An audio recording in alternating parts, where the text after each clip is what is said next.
నమస్కారం. లక్ష్మి చెప్పే కథలకు స్వాగతం.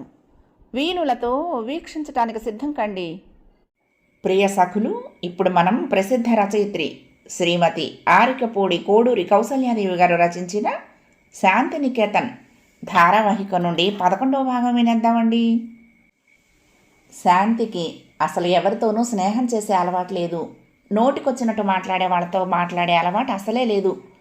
ఇటువంటి కుటుంబంలో వ్యక్తి, పైగా చదువుకున్నది, ఇంత నిర్మోహమాటంగా ఎలా ఉండగలుగుతుందా అన్నదే ఆమె ఆశ్చర్యం.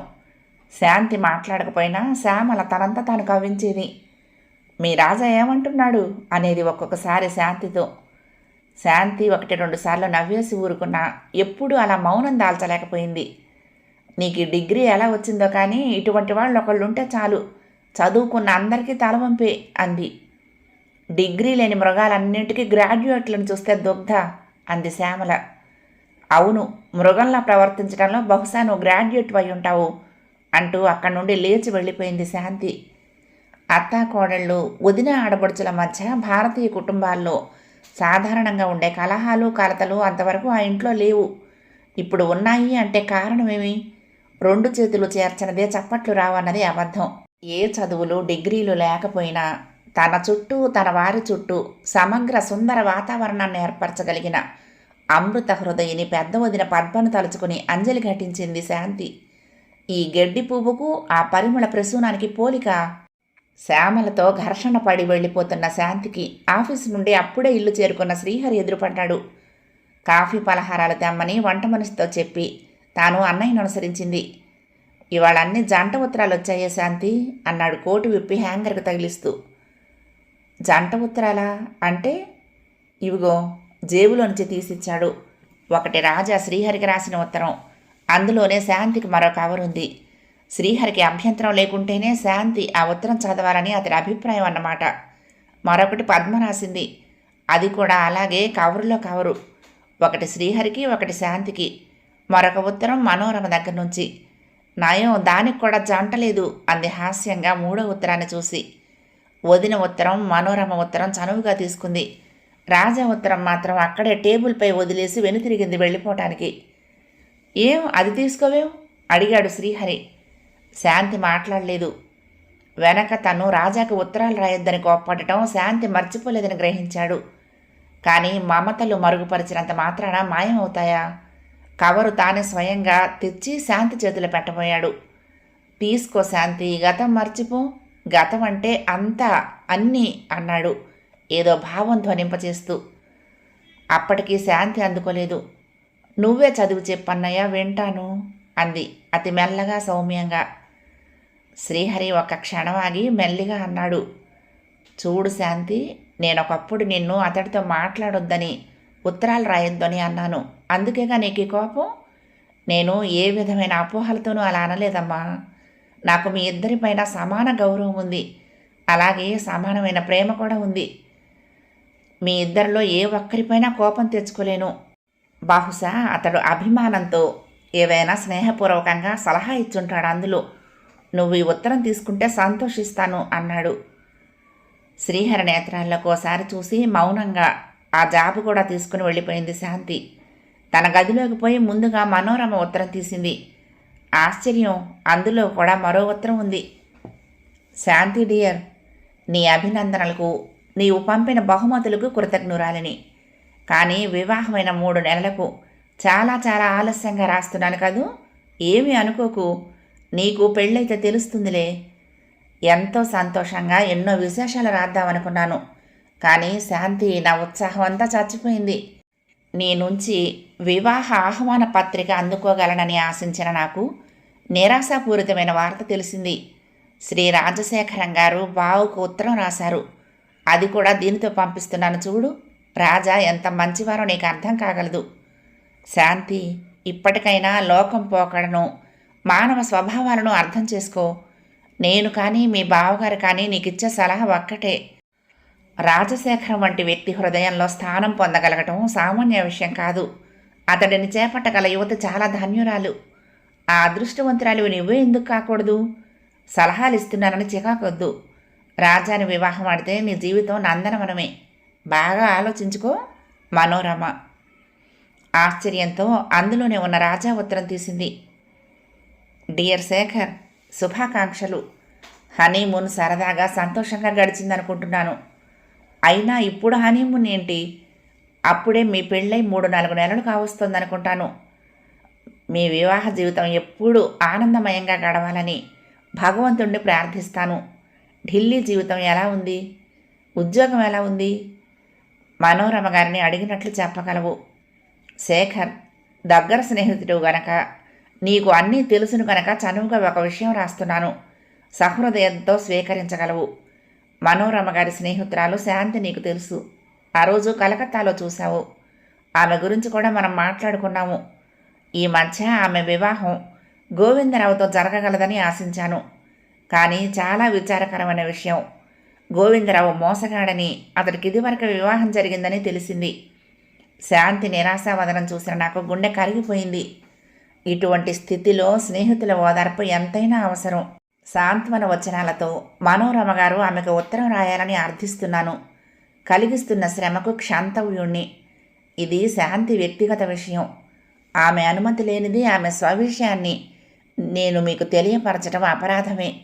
కానీ అలా ఆలోచించి ఇది శాంతికి శాంతి కలిగించడానికే కనుక, మీరిరువురు సహృదయులు కనుక ఇలా రాయటంలో తప్పు లేదనుకున్నాను. మనోరమ గారు నా అభ్యర్థన మన్నిస్తారని ఆశిస్తాను. రాజా. శాంతి మనసు కరిగిపోయింది. ఎంతటి ఉదార హృదయుడు రాజా! ప్రతి అక్షరంలోనూ ఎంత సౌమ్యత! ఎంతసేపు శాంతి శాంతి. తన సొంత గొడవ ఏమీ లేదు. తాను అతన్ని లెక్క చేయకపోయినా అతడికి ఎందుకో తనపైన అంత శ్రద్ధ. ఇంతవరకు ఎన్నడూ అతడి గురించి ఆలోచించడానికి ఇంతకాలం వ్యర్థపుచ్చలేదు శాంతి. ఆలోచిస్తూ రాజా తనకు ప్రత్యేకంగా రాసిన ఉత్తరం విప్పింది.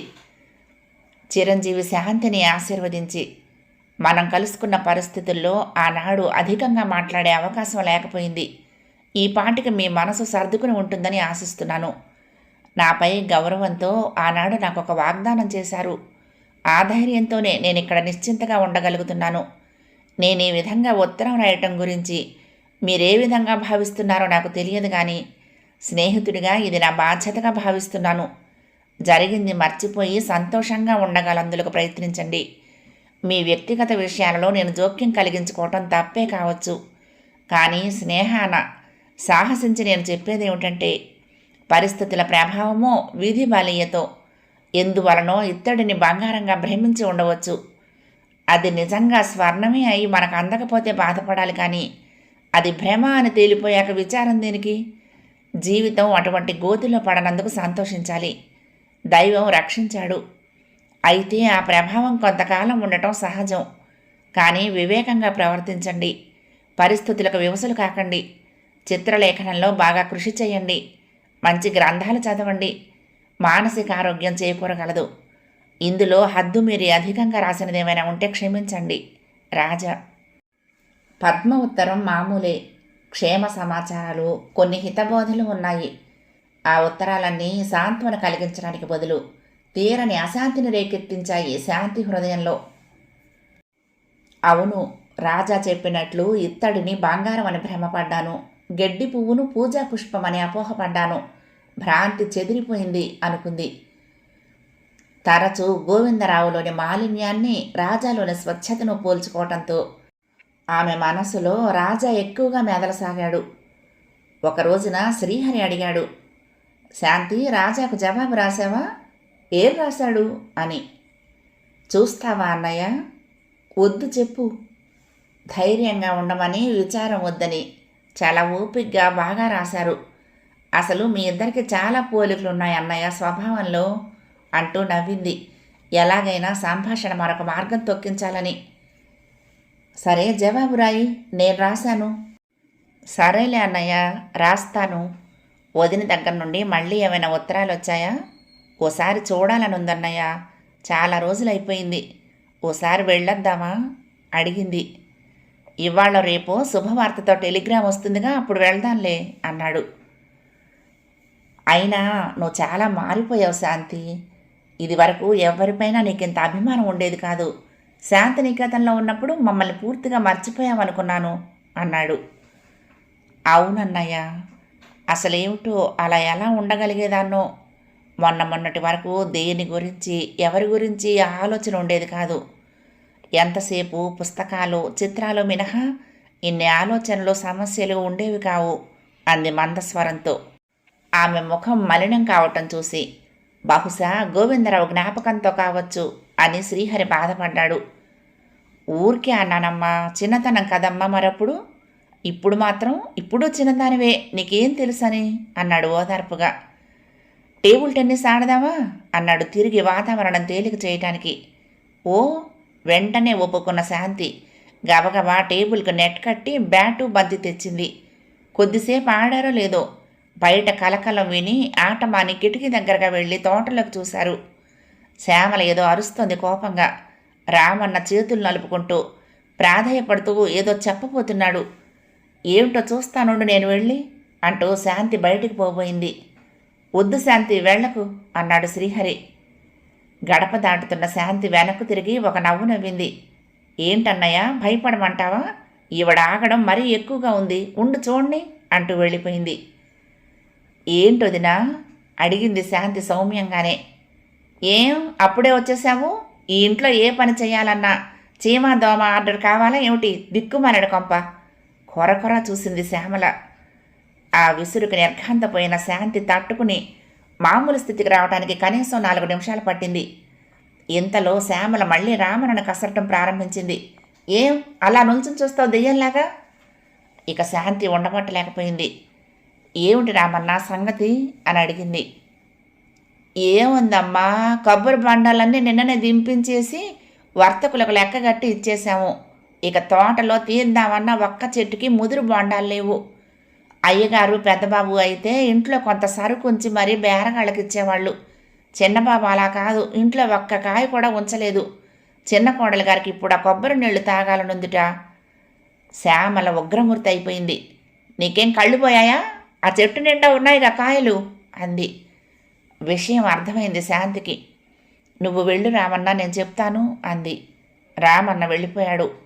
శాంతి వదిన వైపు తిరిగి, వదిన, రామన్న నౌకరేనేమో కానీ ఆ సంగతి ఇంట్లో ఎవ్వరికీ గుర్తుండదు. అతడు మాలో ఒకడు, తేలిగ్గా మాట్లాడుకు. మమ్మల్ని ఎత్తుకు పెంచినవాడు అంది. ఏమిటి? శివమెత్తిపోయింది శ్యామల. నౌకర్ల కాళ్ళు కడుకు తాగుతారా మీరు? అయితే వాణ్ణి మీరు అండి అని గౌరవించాలా నేను? నాకెప్పుడు అలాంటి విషయాలు చెప్పకు. నిర్లక్ష్యంగా నవ్వింది శాంతి. నేను చెప్తాను వదిన, నువ్వు విని తీరాలి. తెలియని విషయాలు ఎవరూ చెప్పందే ఎలా తెలుసుకుంటావు? ఆ చెట్టు కాయలు తీయాలని కదూ నీ ప్రయత్నం, అది సాగదు. అది మానవ మాతృల కోసం కాదు. ఆ చెట్టు కాయలన్నీ ఏడాదికి ఒకసారి రాజమండ్రి విష్ణుమూర్తి ఆలయానికి ఇచ్చేస్తారు. అవి భగవంతుడి కోసమే. అంతేకాదు, ఆ పారిజాత ముందు చూసావా? ఈ పువ్వులన్నీ దైవ పూజకే. ఇవి 2 శాంతి వృక్షాలు. ఈ శాంతి వనానికే ప్రాణాలు. నాన్నగారికి ప్రాణాధికం. ఎవ్వరూ వాటిని తాకనైనా తాకరాదు. షటప్! తన మాట చెల్లలేదనే క్రోధంతో, తనకు అవమానం జరిగిందన్న ఆవేశంలో అరిచింది శ్యామల. శాంతికి కూడా అసహనం పెరిగిపోయింది. ఛీ, నీలాంటి వ్యక్తి ఈ ఇంటి కోడలేనందుకు విచారిస్తున్నాను అంటున్న శాంతి. శాంతి అనే శ్రీహరి గర్జనకు త్రుళ్ళిపడింది. మేడగది కిటికీలో అతడు నిలబడి ఉన్నాడన్న విషయం అంతవరకు మర్చిపోయింది. శ్యామల కూడా అటు చూసింది. ఆ ఇంట్లో శ్యామల కొంచెం ఎవరికైనా జంకటం అంటూ ఉంటే అది శ్రీహరికే. కారణం మాత్రం తెలియదు. శ్యామల, శాంతి కూడా గబగబా తలలు వంచుకు వెళ్ళిపోయారు. ఖిన్న వదనంతో తన దగ్గరకు వచ్చిన శాంతితో, ఎందుకు శాంతి, మనిషి స్వభావం తెలిసి అలా మాట్లాడాలి? క్షమించన్నయ్య, ఆవేశంలో అలా ప్రవర్తించాను అంది మందస్వరంతో. ఎప్పుడు అలా వాగ్వాదం పెంచుకోకు. కొత్త మనుషులు రావడంతో కొత్త మార్పులు వస్తాయి. మనమేం చేయలేము.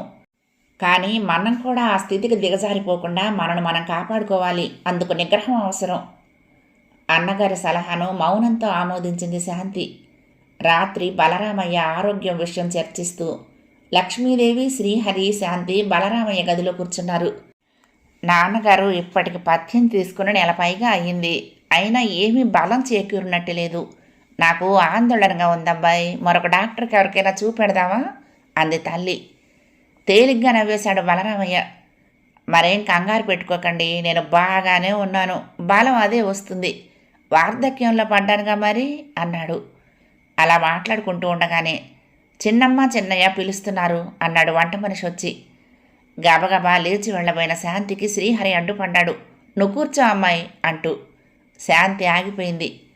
వాడేం చేస్తున్నాడు అడిగాడు శ్రీహరి వంటవాణ్ణి. ఇప్పుడే భోజనానికి వచ్చారు భార్యాభర్తలు. సరే అయ్యాక వాణ్ణే ఓసారి ఇలా రమ్మన్నానని చెప్పు. వంట మనిషి వెళ్ళిపోయాడు. ఏం వస్తుందో, లేకపోతే వడ్డను నన్ను చెయ్యమనేమో. ఎందుకు ఆపావన్నయ్య అంది శాంతి. పిచ్చి పిల్ల, నీకు అంతే తెలుసు, కూర్చో. అదంతా వెనుక. వాడికిప్పుడు మనపై అంత అనురాగం ఉందా? సాయంత్రం జరిగిన విషయం శ్యామల చెప్పిందేమో అడగటానికి పిలుస్తున్నాడు అన్నాడు శ్రీహరి. పోనీ అడగని భయమా? ఏం చెప్పాను నీకు సాయంత్రం, మర్చిపోయావా? చిరుకోపం ప్రదర్శించాడు చెల్లెలపై. ఏమిట్రా సంగతి అడిగారు లక్ష్మీదేవి బలరామయ్య. శ్రీహరి శాంతి వివరించారు. లక్ష్మీదేవి తన అనుభవాలు వర్ణించింది. దీర్ఘ నిశ్వాసం వెలువడింది బలరామయ్య నుండి. ఈ జబ్బు వల్ల నీరసం వల్ల నాకు ఏ సంగతులు తెలియవు. ఇంతవరకు వచ్చిందన్నమాట. మంచి కుటుంబంలో పిల్ల అనుకున్నాను కానీ ఇదేం ధోరణి అన్నాడు. చాలా దురుసు స్వభావం. ఎవరితో ఎలా మసులుకోవాలో తెలియదు. చెప్తే అర్థం చేసుకోదు. నౌకర్ల ముందు నాకెంత సిగ్గుగా ఉంటుందో అంది లక్ష్మీదేవి. అసలు మీరేమీ మాట్లాడకండి. వినని వాళ్లకు చెప్పి మనం కించపడటం దేనికి అన్నాడు శ్రీహరి. అంతేగా నాయనా, అలాగే నోరు మూసు కూర్చుంటున్నాను అంది తల్లి. ఇంతలో నారాయణ వచ్చాడు. రారా, ఎక్కడికి వెళ్ళావు పొద్దుటి నుంచి నవ్వుతూ అడిగాడు శ్రీహరి. కాకినాడ ముక్తసరిగా అన్నాడు నారాయణ. ఆశ్చర్యపోయారు అందరూ. శ్యామల ఇక్కడుండగా నువ్వు కాకినాడ దేనికిరా ఆశ్చర్యంగా అడిగాడు బలరామయ్య. పైగా ఎవరికి చెప్పనేనా లేదు అన్నాడు. ఇబ్బందిగా మొహం పెట్టాడు నారాయణ. పనుందిలే అన్నాడు. కానీ అందరూ ఊహించగలిగారు. మావగారితో ఏదో మంత్రాంగం అన్నమాట. అయితే శాంతి, ఏమిటే సాయంత్రం ఏదో గొడవ పెట్టావుట? తండ్రి ఎదురుగా ఉన్నాడన్న మొహమాటమైనా లేకుండా అనేశాడు నారాయణ. చిన్నన్న వైపు నిర్లక్ష్యంగా చూసింది శాంతి. గొడవలు పడి గోరంతలు కొండంతలు చేసుకునే అల్ప కుటుంబం కాదని పరాయి వ్యక్తికి తెలియకపోవచ్చు, కానీ నీకు తెలియకే అడుగుతున్నావా అంది. కబుర్లు నేర్చావు కానీ నీ గారాలు పెంకితనము మా దగ్గర సాగినట్లు అందరి దగ్గర సాగవు గద్దించాడు నారాయణ. నోర్మి బలరామయ్య ఆవేశంగా అరిచాడు. నా శాంతిని నా ఎదుటే తోలనాడుతావుట్రా? కళ్ళు నిప్పులు కురుస్తున్నాయి. శ్రీహరి కంగారుగా కూర్చున్న చోటు నుండి లేచాడు. మీరు ఆవేశపడకండి నాన్న. తమ్ముడు, ఏమిట్రా ఇది? మన కుటుంబంలో రావాల్సిన పరిస్థితేనా అన్నాడు నారాయణ భుజంపై చెయ్యి వేసి. కోడలు కదా అని నానా మాటలు అనటం మాత్రం మన కుటుంబంలో జరగాల్సిన పనే అరిచాడు నారాయణ. తమ్ముడు, ఆవేశపడకు. నేను అసలు జరిగిన విషయం చెప్తాను. అనరాని మాటలు ఎవరిని అనలేదు. విషయమంతా వివరించి చెప్పాడు. ఇప్పుడు శ్యామలే కొత్తగా మన ఇంటికి రాలేదు. ఇది వరలో పద్మ కూడా ఇలాగే వచ్చింది. ఆమెను ఎవరైనా ఏమైనా అన్నట్టు విన్నావా? కొత్త ప్రదేశంలో పాతిన మొక్కలాగా ఈ కొత్త పరిస్థితులు శ్యామలకు కొంచెం కొత్తగా ఉండొచ్చు. అంత మాత్రాన ఆమెతో పాటు మనం కూడా తొందరపడకూడదు. నారాయణ తిరస్కారంగా చూశాడు. నా భార్య గతి లేక రాలేదు. 40,000తో వచ్చింది తెలుసుకో. మరెప్పుడు ఇటువంటివి జరగకూడదు దురుసుగా అనేసి వెళ్ళిపోసాగాడు. పద్మ కట్నం తేలేదని అవహేళన దాగి ఉన్న ఆ ఎత్తి పొడుపుకు శ్రీహరి మొహం వాడిపోయి వెంటనే తేరుకుంది. శాంత కఠిన స్వరంతో అన్నాడు. ఇటువంటివి ఇంకెప్పుడూ జరగరాదనే నేను చెప్పేది. ఎవరెంత తెచ్చారన్నది రూపాయలతో లెక్క చూసుకోవటం కాదు. ఎవరెంత శాంతి సౌఖ్యాలు తెచ్చారో తెలుసుకోవాలి. లక్ష్మీదేవి కలగ చేసుకుంది. చిన్నబాబు చాలా తీక్షణంగా పిలిచింది. ఏం? వెళ్ళిపోతున్న నారాయణ గడప దగ్గర ఆగి అటు చూశాడు. దగ్గరకు రాలేదు. ఏమిటిదంతా? పైగా మీ నాన్నగారి ఎదుటైనా ఇలా ప్రవర్తించటం? నువ్వెప్పుడు దుడుకువాడివే. అయినా మాతో ఎప్పుడూ ఇలా ప్రవర్తించలేదు. ఇప్పుడు ఎందుకు ఇలా మారిపోయావో తెలియదు. మేము లేకపోయాక మీరు ఎలా ఉన్నా సరే, కానీ మేము ఉండగా కుటుంబంలో ఈ కలతలు సహించలేం. అందులోనూ మీ నాన్నగారి నియమాలకు కానీ అభిప్రాయాలకు కానీ ఏమాత్రం భంగం రాకూడదు. నీ భార్యకు చెప్పుకొని అదుపులో పెట్టుకో. శాంతి ఎవరనుకున్నావు? ఈ ఇంట్లో పుట్టి పెరిగిన ఆడబిడ్డ. ఎప్పుడూ మహారాణి మర్యాదలు జరగాల్సిందే కానీ ఎవ్వరూ ఏమీ అనటానికి వీల్లేదు. కూతుళ్ళ తర్వాతనే కోడళ్ళు, తెలుసుకో అంది. వికటంగా నవ్వాడు నారాయణ. అంత బాధగా ఉంటే ఎవరి వాటా వాళ్లకు పారేయండి. ఎవరి బాధ ఎవరికీ ఉండదు. అంటూ వెళ్ళిపోయాడు. అందరికీ నెత్తిన పిడుగులు వర్షించినట్లయింది. బలరామయ్య గజగజ వణికిపోయాడు. క్రోధం పట్టలేకపోయాడు. ఓరి దౌర్భాగ్యుడా! శక్తి కొద్దీ అరిచాడు. కానీ ఆ పైన మాట్లాడలేకపోయాడు. ఆ ముప్పిరి కొన్న ఆవేశాన్ని పెద్ద దగ్గుతెర కప్పేసింది. నాన్నా, నాన్న! శ్రీహరి, శాంతి కంగారు పడి దగ్గరకు వెళ్ళి పట్టుకున్నారు. లక్ష్మీదేవి కంటతడి పెడుతూ భర్త గుండెలను అరచేతితో నిమరసాగింది. 5 నిమిషాలకు ఎలాగైతేనేం దగ్గు తగ్గింది. బలరామయ్య అదే పనిగా ఆయాసంతో రప్పసాగాడు. మంచినీళ్ళు త్రాగించి పడుకోబెట్టారు. శ్రీహరి పశ్చాత్తాప స్వరంతో అన్నాడు, శాంతి అక్కడికి వెళ్తేనే ఏదో అని నొప్పిస్తాడనుకున్నాను. కానీ ఇక్కడెంత జరుగుతుందని ఊహించలేదు. ఎవరు ఏమీ మాట్లాడలేదు. చాలాసేపు ఎవరి ఆలోచనలో వాళ్ళు ఉన్నారు. రాత్రి చాలా గడిచింది. మెల్లగా బలరామయ్య అన్నాడు, పడుకో అమ్మా శాంతి, చాలా పొద్దుపోయింది. అవును శాంతి, పడుకో. వెళ్ళు నీ గదిలోకి. తలుపులన్నీ చూసొచ్చి నేను ఎక్కడే పడుకుంటాను నాన్నగారి దగ్గర. మళ్ళీ దగ్గొస్తే అమ్మ ఒక్కతి కంగారు పడుతుంది అన్నాడు శ్రీహరి. శాంతి వెళ్ళిపోయింది. శాంతి, వాళ్ళేమైనా అన్నా మాట్లాడుకో, వెనక నుండి తల్లి హెచ్చరించింది. వెలుగు నీడల్లా ఒక్కొక్క సంతోషం వెనుక విచారం వెన్నాడుతుంది. ఆ రాత్రి విచారంతో కలతలతో నిద్రపట్టక బాధపడిన బలరామయ్య దంపతులు తెల్లవారుతూనే వచ్చిన మనిషి తెచ్చిన శుభవర్తమానం విని ఆనందసాగరంలో ఓలలాడిపోయారు. క్రిందటి రోజు కలతను బాధను తాత్కాలికంగా మర్చిపోయి పండుగ చేసుకున్నారు. ఆ తొలి రోజు సూర్యోదయ సమయాన పద్మకు సుఖప్రసవమై అమ్మాయి పుట్టింది. అది శుభవార్త. నువ్వు సరిగ్గా అదే సమయంలో పుట్టావమ్మా శాంతి. మళ్ళీ ఇంకొక శాంతి పుట్టిందన్నమాట నా శాంతివనానికి. ఆనంద భాష్పాలు ఒత్తుకున్నాడు బలరామయ్య. ఇదేమిటి నాన్న, నేను శాంతి, పాప కూడా శాంతేనా అంది. అవునమ్మా, నువ్వు శాంతి, పాప ప్రశాంతి. ఆడపిల్లంటే ఇంటికి లక్ష్మి. మీ వల్లనేనమ్మా మేము సుఖపడ్డా సంతోషపడ్డాను. కూతురు తల నిమిరాడు ఆప్యాయంగా.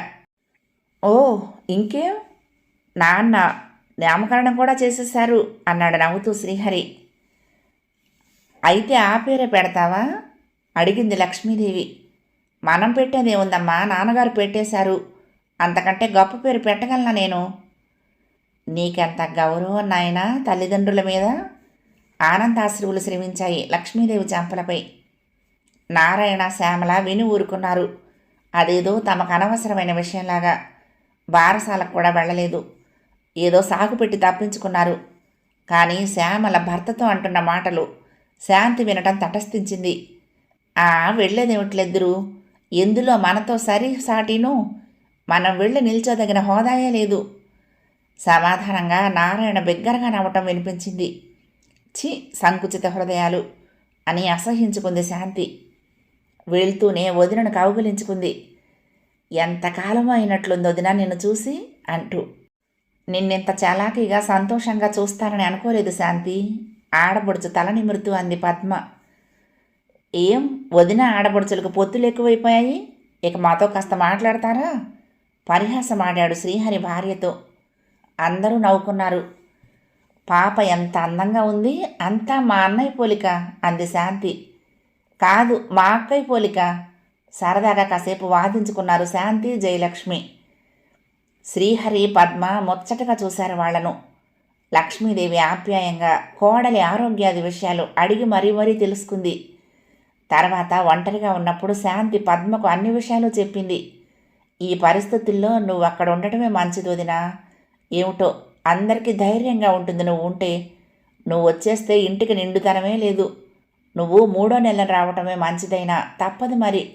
అక్కడికి వచ్చినా నువ్వు పెద్ద కష్టపడక్కర్లేదుగా. మేమున్నాము, నౌకర్లు ఉన్నారు.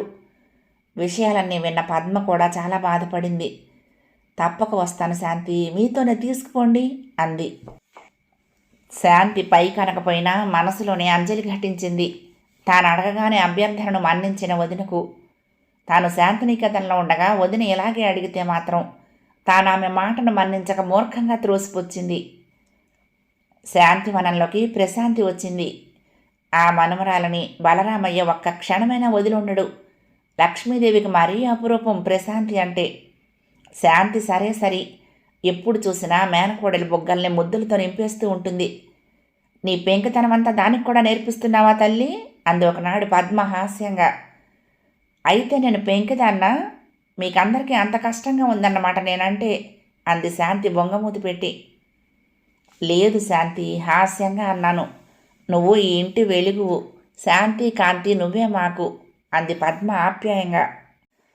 అక్కయ్య, ఏమైనా మీ తోటి కోడలకు చాలా గర్వం. మనం ఎక్కడ ఆననే ఆనం ఆవిడ కళ్ళకు, అంది జయలక్ష్మి. ఆమె అక్కకు సాయంగా కొంతకాలం ఉండటానికి వచ్చింది. నోర్మయ్, అధిక ప్రసంగం నువ్వును, చెల్లిని తీవ్రంగా మందలించింది పద్మ. శ్రీహరి ఎటూ మాట్లాడలేదు. నెమ్మదిగా అక్కడి నుండి వెళ్ళిపోయాడు. శాంతి అన్న వెనకనే వెళ్ళింది. బయట రామన్న కంఠం వినిపించింది. ఆ రోజు పోస్టులో వచ్చిన ఉత్తరాలు పట్టుకొచ్చాడు రామన్న. ఏవో రైతుల దగ్గర నుంచి వ్యాపార సంబంధమైనవిను, ముఖ్యమైనవి లేవు. అన్నట్లు మేము ఊళ్ళో లేని 4 రోజుల్లో ఉత్తరాలేమీ రాలేదా రామన్న? అడిగాడు. వచ్చాయి బాబు, చిన్న కోడలు పుచ్చుకున్నారు, మీకు ఇవ్వనే లేదా? పోయి అడిగి తీసుకురా. శ్యామల గదిలో నుంచి 4 ఉత్తరాలు తీసుకొచ్చాడు రామన్న.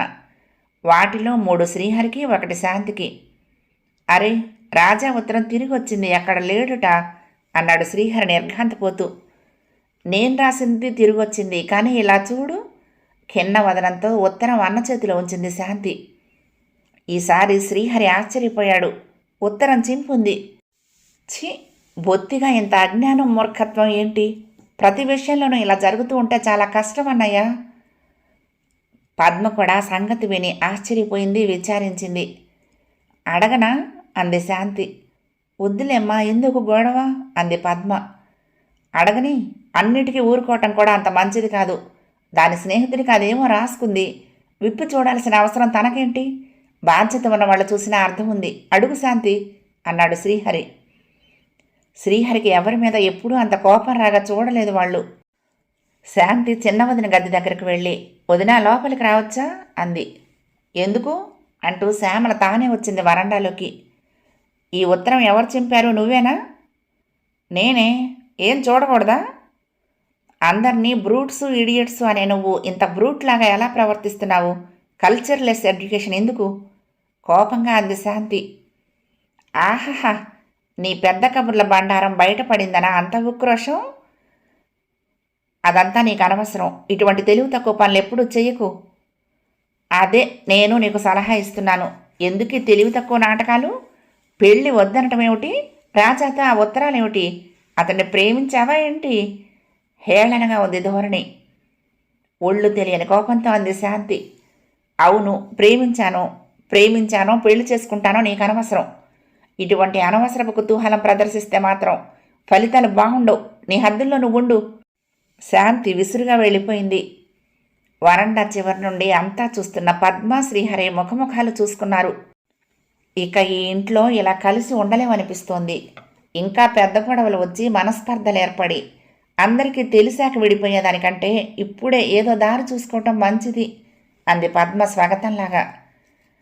భగవాన్, ఎంతలో ఎంతటి మార్పులు తెచ్చావు, నిట్టూర్చాడు శ్రీహరి నిస్సహాయంగా. రాత్రి తాతగారి పక్కలో నిద్రపోతున్న ప్రశాంతిని తీసుకొచ్చి వదిన దగ్గర పడుకోబెట్టి జో కొట్టింది శాంతి. శ్రీహరి ఇంకా మేలుకునే ఉన్నాడు, ఆఫీస్ కాగితాలు చూసుకుంటూ. మెల్లగా శాంతి అన్న దగ్గరకు చేరింది. అన్నయ్య, మరి రాజా ఏమిటి, ఎక్కడికి వెళ్ళాడనా?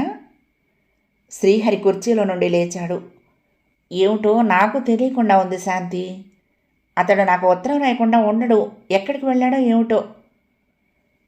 ఇంకొక 4 రోజులు చూసి ఉత్తరం రాకపోతే నేను ఆరా తీస్తాలే. బెనర్జీ అని, మోహన్ అని, ఇంకా కొందరు స్నేహితులు ఉన్నారు అతడికి కలకత్తాలో. వాళ్ళకి రాసి కనుక్కుంటాను. అన్నయ్య, అతనికేమీ ప్రమాదం జరిగి ఉండదు కదా? జరగకూడదు మరి. అయినా అతడేమీ ఆఘాయిత్యాలు అవి చేసేంత తెలివి తక్కువ వాడు కాదు, నాకు ఆ ధైర్యం ఉంది, అన్నాడు శ్రీహరి. శాంతి మరి మాట్లాడలేదు. మౌనంగానే అక్కడి నుండి వెళ్ళిపోయింది. చెల్లెలికి ధైర్యం చెప్పాడే గాని శ్రీహరికి మధ్యాహ్నం నుండి మనసేమీ బాగుండలేదు. రాజా ఏమయ్యాడు అనే కలవరంతోనే కరిగిపోతున్నాడు. ఏం జరిగింది, ఏం చెయ్యాలి అని ఆలోచించసాగాడు. ఏం ఆవిడగారికి అంత ఆరా వచ్చింది రాజా గురించి, అంది పద్మ. ఏమో, నాకు అదే ఆశ్చర్యంగా ఉంది. శ్యామలతో ఘర్షణ పడినప్పుడు చూసావా ఏమందో అన్నాడు శ్రీహరి. అవునవును, ఏదో ఆవేశంలో అనేసిందని అనుకున్నాను, కానీ ఎలాగైనా కొంత మార్పు వచ్చిందనుకుంటాను కదండి. శాంతి తన గదిలోకి వెళ్ళిందే కానీ ఎక్కడా కుదురులేదు మనసుకు. శ్యామలతో ఘర్షణ, రాజా స్నేహం, గోవిందరావుతో పరిచయం ఏమేమో గుర్తొచ్చి చికాకు పడుతోంది మనసు. ఎందుకో రాజా ఉత్తరం తిరిగి వచ్చేసినందుకు అనిర్వచనీయమైన వ్యధ కలిగింది. అతడక్కడ ఉద్యోగం చేస్తున్నాడు, సొంత ఇల్లు ఉంది. అటువంటి వాడు ఎక్కడికి వెళ్ళిపోయినట్టు? ఒకవేళ 4 రోజులు ఎక్కడికైనా వెళ్ళినా ఉత్తరాలు నౌకర్లు తీసుకుని ఉందరు. అలా కాకుండా శాశ్వతంగా ఎక్కడికి వెళ్ళిపోయినట్టు? ఇందుకు నేనే కారణమా? బాధ తొలిచేసాగింది. ఇది వరలో అసలు రాజా గురించిన ఆలోచనలే వచ్చేవి కావు. ఇప్పుడెందుకో బాధ, పశ్చాత్తాపం కలుగుతున్నాయి. రాయిలా ఏ స్పందన లేక ఉండే గుండె ఇలా వివిధ రకాల ప్రేమాభిమానాలతో నలిగిపోతోంది. నన్ను తొందరపడొద్దని సలహా ఇచ్చి నా నుంచి మాట తీసుకున్న వ్యక్తి అంత తొందరపడతాడా అని సరిపెట్టుకుంది చివరికి. అతన్ని క్షేమంగా ఉండేటట్లు దయగా చూడు అని దైవాన్ని ప్రార్థించింది. ఆందోళన అవసరం లేదన్నట్లు మర్నాడే వచ్చింది శ్రీహరికి రాజా నుండి ఉత్తరం. సారాంశం: ఉద్యోగం వదిలేసి స్వగ్రామం వెళ్ళిపోయాడు. ప్రశాంతంగా ఉండాలని ఉంది. అదీగాక భూములు అవి చూసేవాళ్ళు లేక రైతులు ఆడింది ఆటగా ఉంది. అందుకనే కాస్త పల్లె పట్టున ఉండి బాధ్యతతో ప్రవర్తిద్దామని. ఇది అసలైన కారణంగా తోచలేదు శ్రీహరికి. బెనర్జీకి రాశాడు రాజా విషయం వివరంగా రాయమని. బెనర్జీ రాశాడు, రాజా తరచూ పరధ్యానంగా ఉంటున్నాడు. అనేక పర్యాయాలు సీనియర్ ఆఫీసర్ హెచ్చరించాడు కాగితాల్లో రాస్తున్న తప్పులు చూసి. కడకు ఒకనాడు రాజా ఎవరికి చెప్పకుండా ఉద్యోగానికి రాజీనామా ఇచ్చి వెళ్ళిపోయాడు. కలకత్తాలో ఇల్లు అమ్మ చూపాడట, కానీ ఎవరూ ఇంకా కొనలేదు అని. శ్రీహరి హృదయం ఏదో అవ్యక్తమైన ఆవేదనతో ఊగులాడింది. నిన్ను శ్రమ పెట్టడం భావ్యం కాదు, కానీ తప్పదు. ఒకసారి వచ్చి చూసిపోరాజు. నేనే వద్దును, కానీ ఇక్కడ కుటుంబ విషయాలంత బాగుండలేదు. నా అభ్యర్థన మన్నిస్తావు కదూ? నీకోసం ఎదురు చూస్తూ ఉంటాను అని రాశాడు. పోస్టు చేయటానికి పంపించే ముందు చెల్లెలకు చూపించాడు ఆ ఉత్తరం. బాగుందన్నయ్య, అలా రాయమని నేను చెప్పాలనుకున్నాను అంది సంతోషంగా. త్వరలోనే రావటానికి ప్రయత్నిస్తాను. నా గురించి ఆందోళన చెందవలసిందేమీ లేదు. క్షేమంగానే ఉన్నాను రాజా అని జవాబు వచ్చింది. చెల్లెల్ని పిలిచి ఆ ఉత్తరం చూపి, ఇందులో కొత్త అడ్రస్ ఉంది అని ఇచ్చాడు. ఉత్తరం రాయమన్న సూచన ధ్వనించింది ఆ మాటల్లో. ఈసారి రాజాకు రాసిన ఉత్తరం ఇదివరకటిలాగా మొక్తసరిగా రాయలేకపోయింది. తనకు తెలియకుండానే అందులో అనేక విషయాలు దొరిలాయి. మనసంతా మాటల రూపంలో పత్రంపై పరుచుకుంది. తిరిగి చదివి చూసుకున్న శాంతి, నా మనసు ఇదా అని తనకు తానే ఆశ్చర్యపోయింది. 11వ భాగం సమాప్తం. ప్రియ సఖులు, ఈ కథ మీకు నచ్చితే తప్పకుండా లైక్ చేయండి, షేర్ చేయండి, కామెంట్ చేయండి, సబ్స్క్రైబ్ చేసుకుని నన్ను ఎంకరేజ్ చేయండి. ఉంటానండి. ప్రేమతో లక్ష్మి, కృష్ణాతీరం దుర్గమ్మ సన్నిధానం. నమస్తే.